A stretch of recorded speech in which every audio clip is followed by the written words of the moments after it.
All right, joining us here in the media center here at Firebird Motorsports Park at the NHRA Arizona Nationals is your provisional number one qualifier in funny car, Bob Tasca, who went 386 to take over the number one spot on the last pair of the day in funny car. If that holds, it would be Bob's 19th career number one qualifier, first of the year.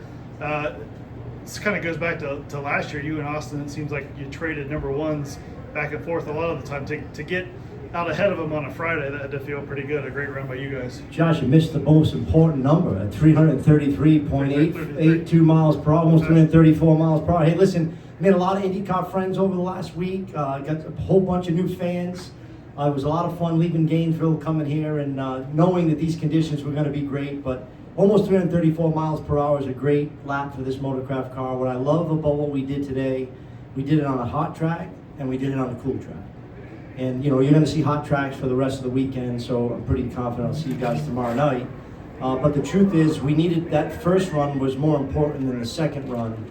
But it was great. You know, Todd and Aaron really worked hard over the winter, making some changes to this race car, trying to get more consistency, and clearly it's showed it in testing. Gainesville was kind of an anomaly, man. We had some tough weather, tough track conditions, and that second round, unfortunately, we had it was an assembly issue with the clutch. We were dead at hello there. But the good news is we got a car that's going up and down hot and cool tracks. Obviously, how big is this to get this early in the year? Last year, a great year, but obviously not the way you wanted it to end. You make those changes. Can you, without getting too specific, talk about some of the things you were looking for to start this year? Yeah, I mean, you know, the speed, the 341 miles per hour last year kind of stole the show, and I said it in the off season on a couple of interviews. I think it really distracted us from what the core goal is, and that's to go down the racetrack, right? So you have to be consistent, you have to go up and down the racetrack, and we were chasing that 340, and quite frankly, it hurt us. It really hurt us in the countdown. You know, through the summer the car ran great, you can't run 340. And then in the countdown, it really kind of distracted us. So our focus was real simple coming into this year. If we run 340, great. Certainly we're capable of it. We're the first to do it. But the bottom line is we want to win races. We want to go down the racetrack, put ourselves in a position to win. We did that in Gainesville. You know, we disappointed everyone. We lost that Saturday with the rain. But 2 solid runs today. We're going to make 2 solid runs tomorrow in the heat. And then Sunday, I think it's going to be even warmer. So it'll be exciting Phoenix. You know, this is as warm as I've seen it here since I've been racing. Last couple of years, you made a big deal about running good early in the year because that translates to later in the year. But last year, you had a good summer. So have you got an all-around tune-up now? Yeah. So I've always said the season's broken into 3 parts. It's the first 5 races. The guys and gals that can throw down will be the guys and gals that'll throw down at the end of the year because the conditions are the same. And then you got to kind of survive and thrive in the summer, and it's a very different strategy. It's a very different setup on the race car. And this is very unique. Like, you don't see what we saw today, a 122-degree track and then an 80-degree track. I mean, that's, you know, you don't realize it's a 40-degree change in racing surface. That's a completely different race car. And the teams that adapted and made the changes performed the best today, and it'll be exciting for tomorrow to see what we can do. Bob, we haven't seen the full effect of the new qualifying structure of moving the Nitro cars in front of Pro Stock on Saturday.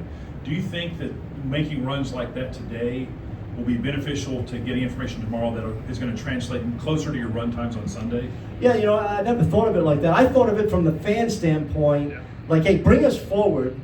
And then a few people said, well, gee, you know, we're not going to have that data on Saturday afternoon. Well, the truth is, the fans come, majority of the fans come to see the Nitro cars. And to get us up and early on Saturday is better because I tell my friends all the time when the race starts, they show up at 8 o'clock in the morning. And you know, you can wear them out over a long day. So yeah, no question about it. We're going to have better conditions on Saturday than we're used to. And then Sunday, you're going to be into that afternoon session. So clearly that first run Friday was a great run to have in our pocket.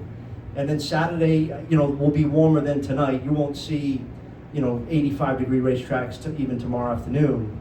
But it's going to be great. I'm fully supportive. I feel bad I didn't think of it all these years. Bob, obviously, we talked about, you know, the stuff with IndyCar and some of the things, you know, going on, not in a malicious way, but just like you're feeding off this and motivated, and it's kind of energized you. Can you talk about like some of that, how you're kind of feeding off this to help this team? Well, first off, I want to go on record to all my IndyCar friends out there. I don't have many, because I've never been to an IndyCar race actually, but I have met several drivers over the years. The truth is, I have the utmost respect for what they do, their sport, their fans. I mean, it's anyone that gets in a race car and risk their life to put on a show for their sponsors and fans. Hats off to them. My emotion was on the fact that the promotion is singling out that they're the fastest motorsports on the planet, and that is factually wrong.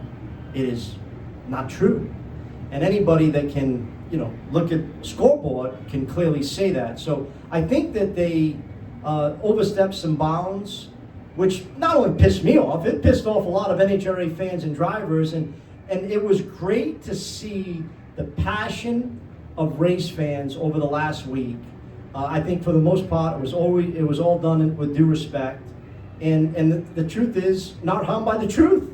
And we are the fastest motorsport on the planet. Although I did get some call-outs from our Bonneville Salt Flat folks, and maybe I have to preface that we are the fastest side-by-side motorsport on the planet. But again, I love their passion too. So it's all in good fun. I did think Fox wasn't tastefully done at all with how that they pitched the ad, and I was just told that it actually played on our show tonight, saying that they're the fastest motorsport. So you want to talk about embarrassment? Okay, they can keep embarrassing themselves if they'd like, but the harsh reality is we are the fastest motorsport, and I'm very proud to be able to say that. Absolutely. Thanks a lot, Bob. Congrats. All right, thank you.